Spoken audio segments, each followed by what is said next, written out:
Creating a Fursona, a monumental task that can be achieved with maybe an hour of concentrated thought. I know, difficult. If you're stuck, you've come to what could be the right place if you... So, the first step we must take is our basic principles. Basic principles. Let's start simple. What does your character generally feel like? I mean, I'm just a regular bloke, so I'm going to say happy for mine, and probably a lot of people as well. Although another majority would probably say goofy, but that also includes happy, I guess. Some defining traits for your character comes next. Let's say my Fursona loves debate, is patient, warm-hearted, and laid back. I've set out some defining traits, but remember, the most intriguing characters are complex ones. And if you want an advanced Fursona, consider including some negative attributes. Maybe they don't have patience, have a short temper, or don't even speak. It makes them stand out more. Take Auntie, Fox's alternate Fursona. With a generally negative disposition and traits that makes them distinct from the happier Fox, not as warm-hearted or positive, Auntie makes for an intriguing and challenging character. One that's a bit more imaginative than your typical smiley, I love everyone Fursona. Speaking of not speaking, one of the most famous Fursonas, Telephone, is very distinct as he, she, it, they, or whatever is the correct prefix, only communicates in a series of chirps. Hey, Telephone! Telephone! Want to catch fish? Catch fish? Catch fish? No, you have to hold this end. You have to hold this end. No, other way. Other way. There you go. It's a good idea, I think, and a very memorable and intriguing Fursona. But let's say by now you've got the traits and emotions fleshed out. It's time to expand on those with likes and dislikes. Likes and dislikes. Now, I personally love high-powered German cars, German guns, Friday, the Virgin Australia Supercars Championship, the UK, 90s hip-hop, etc. But I believe your Fursona doesn't need to reflect you perfectly, or it doesn't need to reflect you at all. It can, and for a lot of people it will. It's simple to do and easy to understand. But maybe the best compromise is to not reflect you perfectly, but in some things. This part is up to you. Original character or yourself or any blend between the two is really your decision to make. But I'm going to go ahead and make a hybrid. My character does love German cars and German guns, but it's a classy and posh character. He hates German food and eats veal and foie gras and stuff like that. They don't dress in Supreme, they dress in Barber and Rolex. They have strict etiquette and manners. They read the Daily Telegraph, you know. It's a posh bloke, he does posh bloke things. I'm not a particularly posh bloke, but this character does reflect me in some ways. We could go on to say this character dislikes clothing brands like Supreme, wishes for a classier society, and dislikes, I don't know, soft drinks and fast food. You get the idea. Flesh out their likes and dislikes by role-playing with the traits you have already specified, but be careful not to make your character the greatest person in the world. The rookie mistake is to make them what you want to be, rich, successful, etc. It's a Fursona. They don't exist.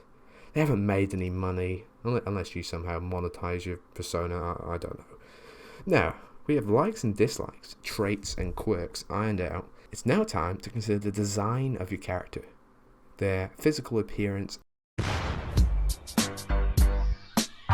What's the first thing you see on a character reference sheet? Aside from the character, of course.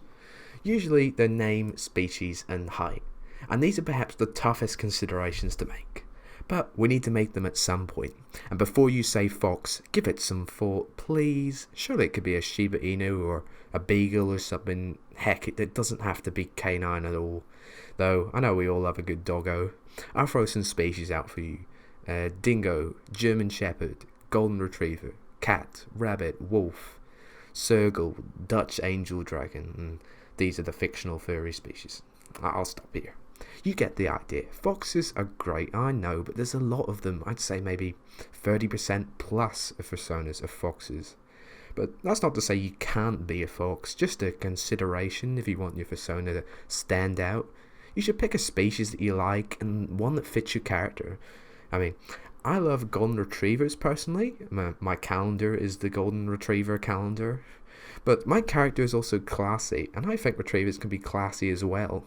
I mean, They were bred as gun and hunting dogs for the wealthy, so that suits. Also, floppy ears. You've got to love floppy ears.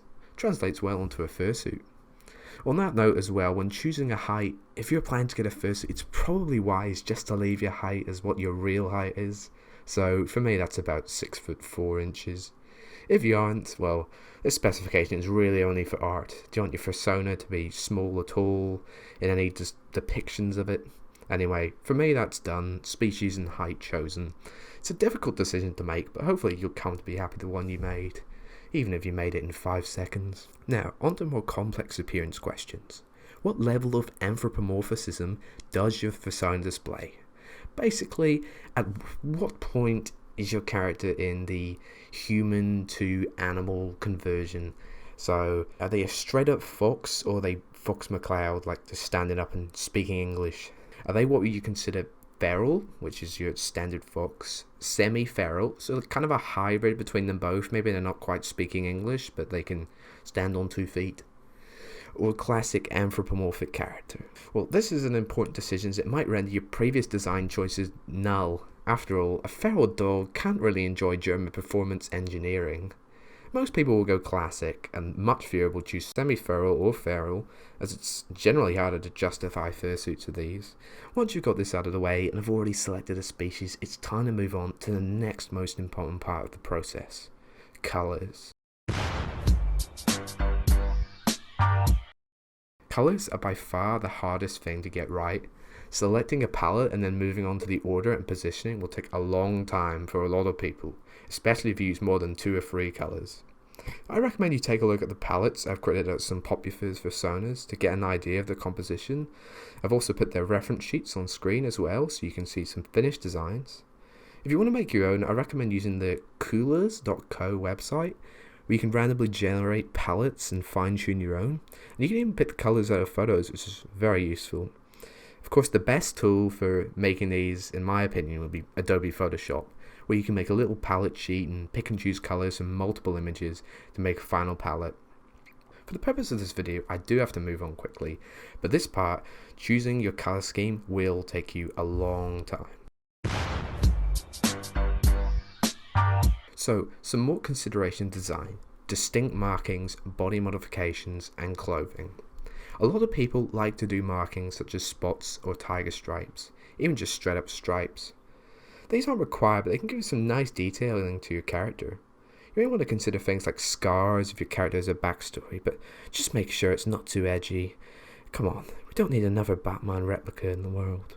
When it comes to clothing, this has more detail, and if you plan to have a fursuit made of your character, some outfits will simply be impractical to use in the real world. Like a retriever wearing a suit could possibly work with a partial suit, but a good suit would probably have to be tailored or modified to accommodate things like fur sleeves. Give it some thought. However, the most popular things that people have their Fursonas wear aside from regular clothing like hoodies and hats would be collars and harnesses. People love this stuff, and honestly, I do like the harnesses and collars, but it would be hard to say it didn't look like the kind of gear used in some bedtime activities. If you could brush that to the side, then sweet, you might love to have a collar or harness.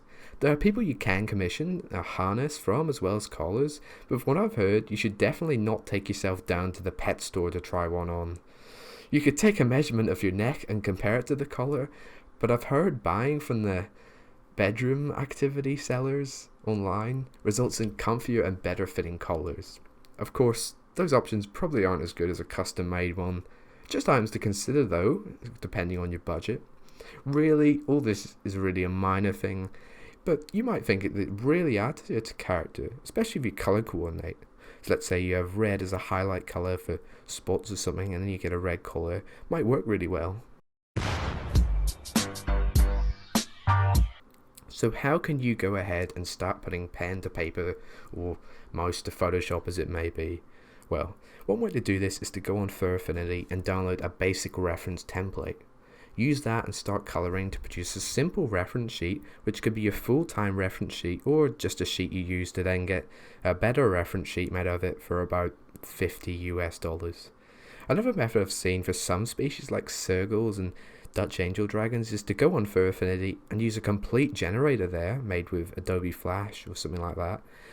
There's lots and lots of options for your characters, including length of claws, and it'll all be relevant to that particular species. However, if you go about doing it on Photoshop, I have found this free PSD file with lots of customization to try and make your life easier. There's options for body modifications, length of claws, and even number of claws. It's very good. So my finished product was Bentley the Golden Retriever, who very posh, classy, wears suits, is a posh bloke, but has some issues, some quirks. He isn't very patient, but he's very warm-hearted. I made it just for the course of this video, but it's actually growing on me. I do really like the name Bentley, and in fact he's a Golden Retriever and all the things I've come up with. So I'm considering keeping Bentley. But anyway, it's time to conclude this video once and for all. By now, hopefully you've been able to get some inspiration and make a good start to an interesting Fursona. Personally, I've had trouble doing this. I mean, I'm not even finished, but I never really found a video that put together the complete design process of creating a Fursona. I went through lots and lots of fragmented information to find out all I have. But anyway guys, thanks so much for watching. Drop a like if this helped you, and if you haven't already, subscribe if you want to see more videos like this. Comment any suggestions you have for me, or even just to say hi. I'm a small channel, so I will read every single one. Big up to my 8 OG subscribers who are here for day one. Anyway guys, I'll catch you on Twitter or on the next one. See ya. For the block, boy. Take it rough. Every day has been the same old thing on my block. You either working or you slanging on my block. You had to hustle, 'cause that's how we was raised on my block. And you stayed on your hop until you made you a nut on my block. To hang out was the thing back then. And even when you left out, you came back.